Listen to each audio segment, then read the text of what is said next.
How you feel? Yeah, how you feel? I feel great. What's your chances of playing on Sunday? My chances is high, but we're just trying to see how the practice week go, see where the tolerances at, seeing what measures we got to take to see how we're going to play this game. Any limitations? Just got to get the feel of the rush. I feel like I'm starting all over. My lungs was hurting out there, so, it's basically like I'm restarting my season all over again, so it's just going to be an interesting week. But you are going full speed and everything now? Yeah. How difficult was it just to watch the last couple of weeks? I mean, obviously, I feel like it's tough just because I feel like I can make an impact in those games. Played Kurt before, had a lot of success. 49ers, tough watch. I think in those games where we're losing by 6 points, I definitely believe I can make a difference in those games. 6-point game, you tell me and D-Law can't make a difference, extra stop in 1 point in them games, it's hard for me to believe that we can't. So, my goal is, if I'm up this week, to go out there and prove that. What's the biggest challenge slowing down a guy like Saquon Barkley the way he's playing lately? Yeah, man, honestly, it's just tackling them legs. I know it's tough. That's like a big brother to me, but, at the end of the day, I know he's going to come with it. I'm going to come with it, so it's going to be an exciting matchup. Where have you seen him grow his game? Move you've seen on the field?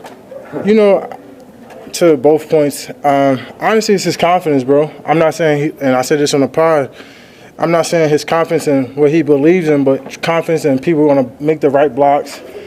He's just playing his reads. He's playing running back so peacefully. And, a lot of people doubted that he would have that success, but you kind of say, man, just like his rookie year, you kind of put the weapons outside of him. You can't stack the box against him. I mean, let's be real. When you play the Giants, you're playing 8 in the box and say, beat me with your weapons that you got. So, now that he got some help out there, man, I mean, it's been night and day difference. And, you couldn't be more happy. Same thing with McCaffrey. Can't stack that box. And you see what McCaffrey done to this NFL. So, when guys, them good backs get into them good systems, man, it's always good to see people succeed and get back to where they were at. When you initially got hurt, did you think it'd be this long? And what's been that process like? Honestly, I didn't. Man, as soon as I got hurt, I was like, man, I could come back against Detroit, right? I get it. Like, I got my 1 week, and then, realizing that my injury is more significant than I thought. And, the team thought when I got the MRI, it was challenging. And then, obviously, everyone's different. The healing process was different. I thought, known as a fast healer. So, obviously, I didn't want to go on IR, but, looking back at it, I probably should have, So, it's a tough place to be in, honestly, because, I couldn't even get on my toes, for 3-4 weeks. So, it was constant battling. And, I'm just happy to be where I'm at. How's the level of belief and confidence in this locker room still? As people keep coming back, as I said, I've been here before without Dak Prescott. I've been here. Obviously, we always had a lot of success, but in terms of injury, losing D-Law and guys like that, I kind of been a part. We lost Randy, we lost D-Law. I had to step in and fill roles. And I think recently we're starting to see the difference in those young players with their reps and their scheme, and everyone's growing confidence. Yeah, we're losing by, close margins, but I believe that's going to pay dividends towards this back end. I know you play without Dak, but being out and the season going the way it's going, and now you finally get to come back and he's out. How frustrating is that, though? Because you thought maybe if I come back we can make a run, and now you're – Shit, I still believe we can make a run. I've seen what Cooper Rush can do. That's it's a good boy right there. You know what I'm saying? Like, Cooper Rush got a lot of talent. He won games for us by just doing the basics, just playing good football. So it's not like he can't do it. I got full faith in him. We won four out of 5 games with him.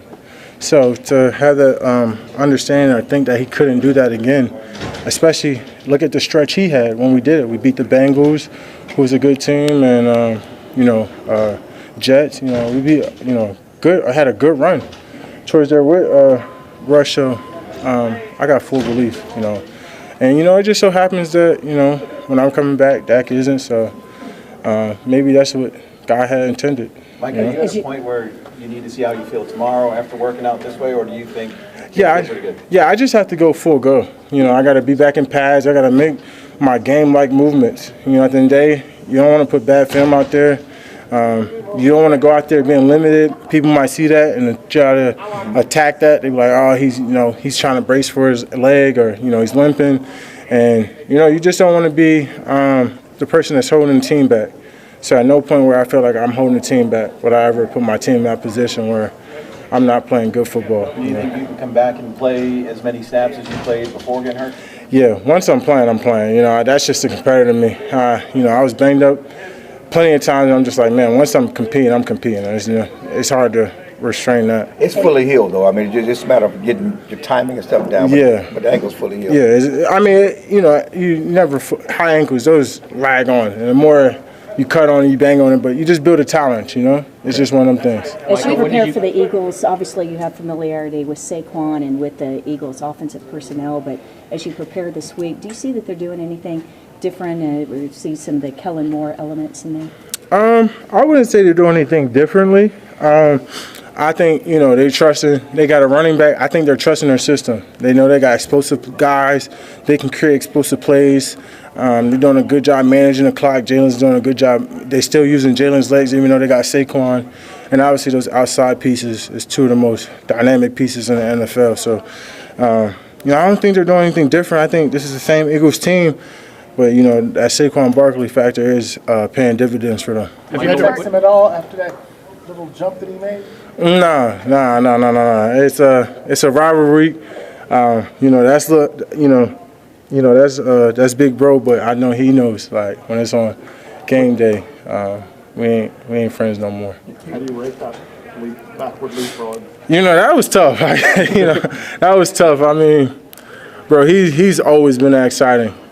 He was a big part of the reason why I went to Penn State. He was so exciting, obviously from Whitehall, and kind of just preaching me, man, you take the right steps and do the right things, good things can happen for you. So, man, it's been exciting seeing him over these last. What text did you send to him? Huh? No, I ain't text him. You didn't text him and say anything after? No. I can't, boost his head up too much. If anything, I'm like, I hope you shut that shit down this week, not anything. You've been watching this team. What has excited you about the defense? You talk about them taking steps. I know Carl also had a couple of sacks. Yeah, the run game, Demo. You see a lot of Chauncey's gaining confidence. Mozzie's playing more confident. A bunch of guys. You can see they're trusting the system, trusting what these guys is preaching. How guys are, in the meeting room. And I think they just all playing to their talent.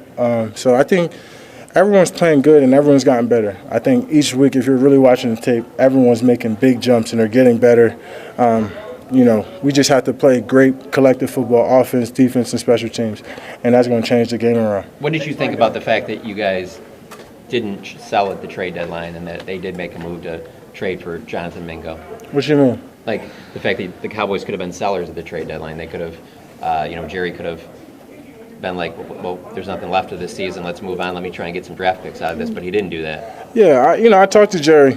He came down and, he watched me work out last week, and he was just like, I've been here before, Starback called me. It's like, we was 3-5 and we still made a run. So that gives Jerry his old school beliefs. And, when your owner believes in it and he truly believes these are the right guys, that gives confidence into the guys in the locker room. It should, because, your owner believes in you. Even though you haven't had the most success and things aren't going your way, he still believes that, you can still do great things. And honestly, you should. This is, we've been a winning team, a 12-5 team the last 3 years. And, we obviously got more losses at this point than we ever had. But, the high hopes and the players are still here. We just got to stop beating ourselves. And that's the penalties and things like that. So let's play ball. I saw you comment on Dan Orlovsky's suggestion that you would be an interesting trade piece for them. Does that flatter or frustrate you that you would be considered something that they would consider moving? Honestly, it flatters me. But at the same time, it's always a business level. Me and Jerry love each other. I always appreciate Jerry for giving me the opportunity. And, he's done a lot of things, great things to change my life on and off the field, more than people will ever know. And, he confides in me. Jerry picked me up on the side of the road and said, come watch the Super Bowl with me. So that just lets you know what type of owner Jerry is. And, he left early, gave us the sweets, like, here, you and your friends enjoy it. So it honestly fires me. I think if Jerry ever had a problem with me, he would call me into his office and we would have a sit-down before anyone on national TV could. the side of the road? Yeah, side of the road. Was you walking? No, I was outside of the Wynn Hotel, and Jerry walks out of the Wynn Hotel. He goes, "Micah, where are you going?" I was like, I'm getting ready to go to my room. He's like, "You going to the game?" I said, "Nah."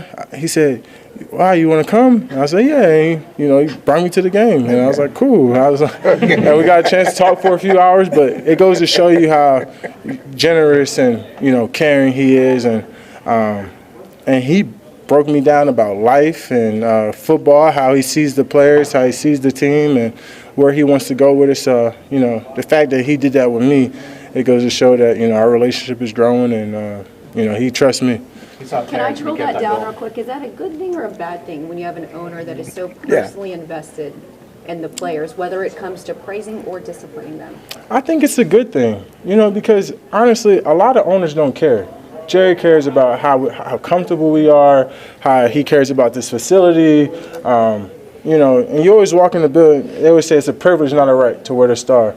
And I think when you got an owner like that actually cares and actually, wants to be involved in this process instead of just like, this is a moneymaker, this is about money to me, his heart's in it. And when someone's heart's in it, and think about family, even when, family always don't do the right things or make the right decisions, and build, like, you still love them because they care. They actually care about the significance about what they're doing. Thank you. Thank you, man. Good.